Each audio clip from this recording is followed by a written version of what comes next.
Hi friends, எல்லாருக்கும் வணக்கம். இன்றைக்கி நம்ம வீடியோவில் பார்த்தீங்கன்னா சூப்பரான ஒரு ஸ்வீட் ரெசிபி தாங்க பண்ண போகிறோம். வீட்டில் இருக்க இட்லி மாவு வச்சுட்டு சூப்பரான ஒரு ஸ்வீட் தாங்க பண்ண போகிறோம். ரொம்ப நல்லாயிருக்கும். வீட்டில் இருக்க எல்லாருமே சாப்பிட்லாங்க. ரொம்பவே ஒரு ஹெல்த்தியான ரெசிபியும் கூட. சீக்கிரமாக ஒரு 15 நிமிஷத்தில் பண்ணிடலாம். வாங்க இந்த ஸ்வீட் எப்படி பண்ணுறதுன்னு பார்க்கலாம். இந்த ஸ்வீட் பண்ணுறதுக்கு ஃபஸ்ட்டு ஒரு மிக்ஸி ஜார் எடுத்துக்கலாங்க. இதில் 1 கப் அளவுக்கு தேங்காய் சேர்த்துக்கலாம். இந்த மாதிரி பொடிசாக கட் பண்ணிவிட்டு சேர்த்துக்கலாம். சேர்த்துட்டு இதை வந்துட்டு அரைச்சிட்டு வந்துடலாங்க. ரொம்ப மையாக அரைக்காமல் இந்த மாதிரி 1-2 பாருங்கள், இந்த மாதிரி அரைச்சிட்டு வந்துடலாம்.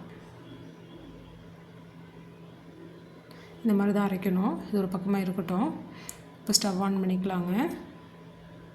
ஒரு பாத்திரம் வச்சுக்கலாம். இதில் 1/2 கப்புக்கு கொஞ்சம் அதிகமாக வெல்லம் சேர்த்துக்கலாம். சேர்த்துட்டு இதோட கொஞ்சமாக தண்ணி விட்டுக்கலாங்க. ரொம்ப கம்மியாக தண்ணி விட்டுக்கலாம். ஜஸ்ட்டு வெல்லம் வந்துட்டு கரைஞ்சால் போதும். பாகுபதெல்லாம் எதுவும் தேவையில்லை.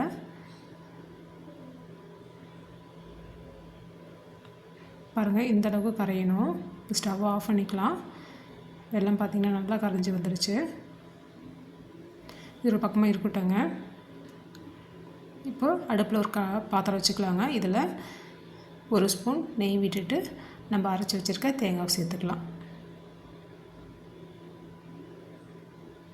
சேர்த்துட்டு நல்லா கலந்து விட்டுக்கலாம். நெய்யிலே தேங்காய் பார்த்திங்கன்னா நல்லா ஓரளவுக்கு வறுபட்டு வரணும்.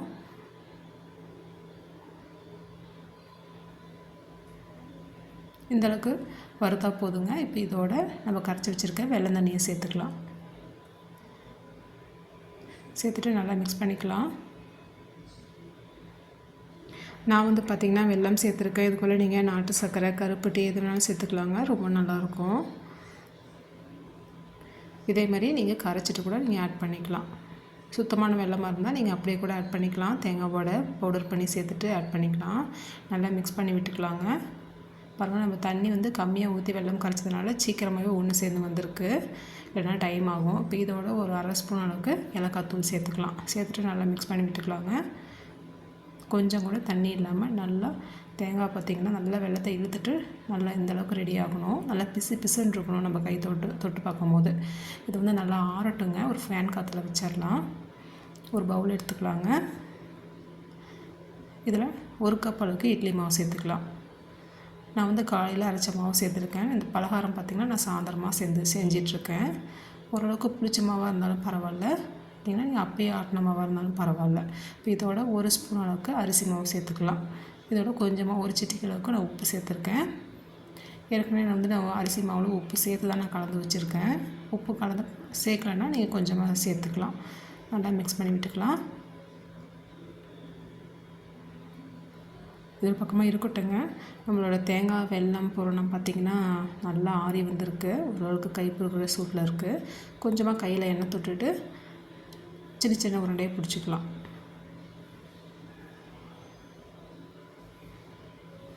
இந்த ஸ்வீட் பார்த்திங்கன்னா வீட்டில் பசங்களுக்கு ரொம்ப பிடிக்குங்க. நீங்கள் ஒரு டைம் செஞ்சு கொடுத்தீங்கன்னா போதும், திரும்ப செஞ்சு தர சொல்லி கேட்பாங்க. அந்தளவுக்கு சூப்பராக இருக்கும். பாருங்கள், இதே மாதிரி நம்ம இது எல்லாமே உருண்டை பிடிச்சிக்கலாம். தேங்காய் வெல்லம் இதெல்லாம் சேர்த்து செஞ்சுருக்கோம். ரொம்ப நல்லாயிருக்கும். டேஸ்ட்டு உடம்புக்கு ரொம்ப நல்லது. பாருங்கள், இந்த மாதிரி நம்ம எல்லாமே உருண்டை பிடிச்சி வச்சுக்கலாம். இப்போது ஸ்டவ்வில் பார்த்திங்கன்னா பனையாரக்கல் வச்சுருக்கேன். நல்லா சூடானதுக்கப்புறம் கொஞ்சம் கொஞ்சமாக நெய் விட்டுக்கலாம். நான் வந்து நெய் விட்டுருக்கேன். நெய் வேண்டாம்னா நீங்கள் எண்ணெய் கடை விட்டுக்கலாம். நல்லாயிருக்கும். நல்லா பனையாரக்கல் நல்லா சூடானதுக்கப்புறம் நம்ம இந்த மாதிரி ஒவ்வொரு தேங்காய் உருண்டையாக எடுத்து இந்த மாதிரி இட்லி மாவில் முக்கிட்டு பனையாரக்கல்லில் போட்டுக்கலாங்க. இதே மாதிரி மீதி இருக்க உருண்டையும் ஒன்றா இட்லி மாவில் நல்லா முக்கிட்டு இது மாதிரி குழியில் போட்டுக்கலாம். ஒரு 5 நிமிஷத்துக்கு ஒரு டைம் இந்த மாதிரி நம்ம திருப்பி விட்டுக்கலாம். அடுப்பை மீடியம் ஃப்ளேம்லேயே வச்சுட்டு இந்த மாதிரி சுட்டு எடுத்துக்கலாங்க.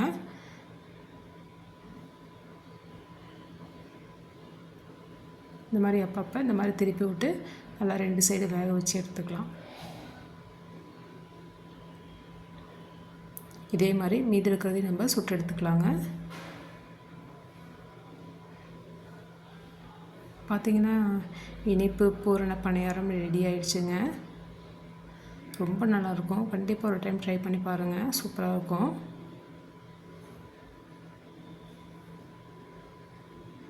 இதே மாதிரி மீதி இருக்கிறதையும் நம்ம இட்லி மாவில் முக்கிட்டு சுட்டு எடுத்துக்கலாம்.